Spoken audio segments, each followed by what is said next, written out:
This is the 2023 Kia Telluride. There are some changes to the way it looks, but fortunately, Kia hasn't messed with a successful formula. A lot of space, good looks, terrific value. Get in and bring some friends. We got room. It's time for Family Wheels.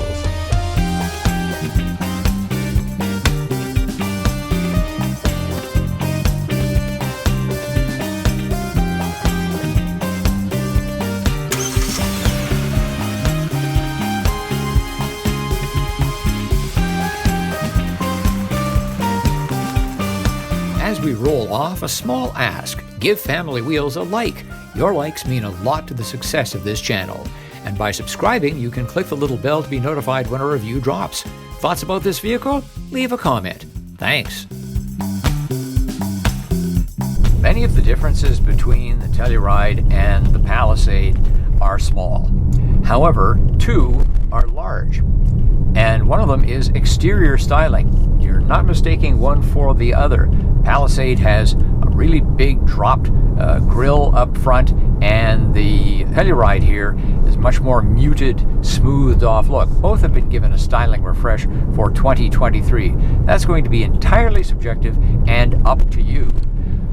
The other big difference is price. If you think that Kia is the lower priced little brother of Hyundai, you'd be wrong. The Telluride costs more than the Palisade, several $1,000s at each trim level. We seldom talk about handling and a three-row SUV, but guess what? It's not bad. They really do sweat the details about suspension tuning and getting the big beast around corners. And it shows. It's a very pleasant vehicle to drive. And again, another reason why, price-wise, it punches well above its weight.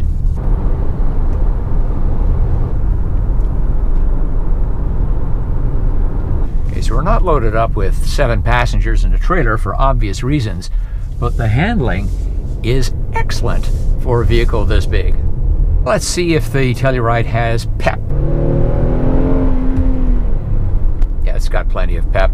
You can do fine on long trips, on the freeway, over the mountains. See how the brakes. That's good. Confidence inspiring. Not grabby, not mushy.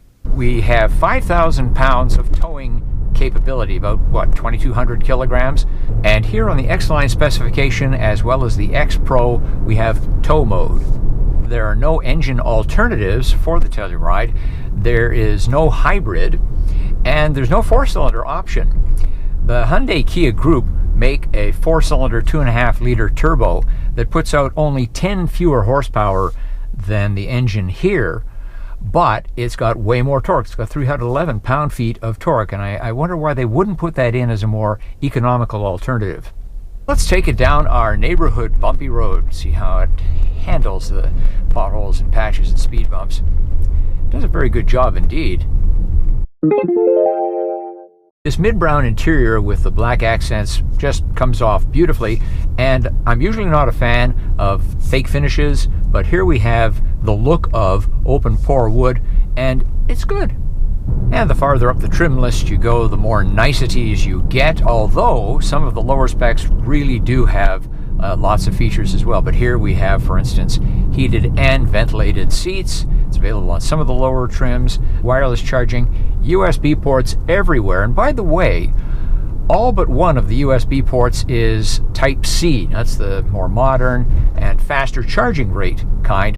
2 digital panels, one for the gauge cluster, the other for HVAC and infotainment, are mounted in one housing. Kia offers a useful selection of hard buttons and touchscreen control.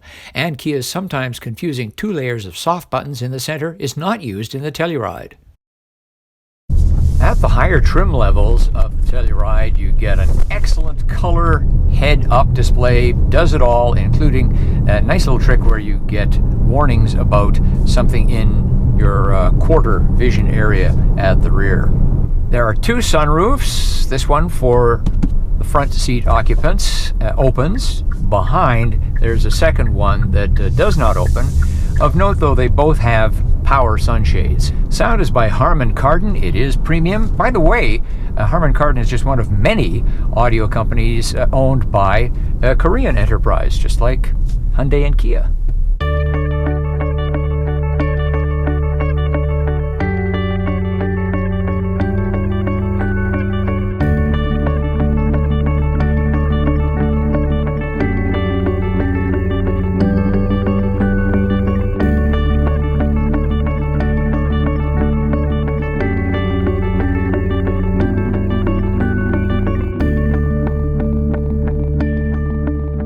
Telluride is what I would call a real deal three-row SUV. That is, it's not cramped. Behind me, a rear-facing child seat, that's the kind that takes up the most space. I'm 5 feet 11 inches tall, 180 centimeters, and here in the front passenger seat, there's plenty of room between my knees and the glove box door. There's plenty of room in the second row of the Telluride. In fact, I've got the seats adjusted as far back as they'll go. And I've still got decent room between my knees and the back of the front passenger seat. Things have opened up a lot more for the people in the third row. In fact, you can fit an adult there if you push the second row of seats forward. Also, they are adjustable for rake. And being captain's chairs, we have an armrest on this side. There are many niceties in the back. At this spec, we get heated and ventilated second row seats. Plus, there are oodles of USB connections, Type C in fact, in the sides of the front two seats. Also, the people in the back get their own USB connections. More about the small dissimilarities between the Telluride and the Palisade. The Palisade has a really useful, good-sized purse bin under the center console. Telluride doesn't have it. There's a little pocket over there and none over here.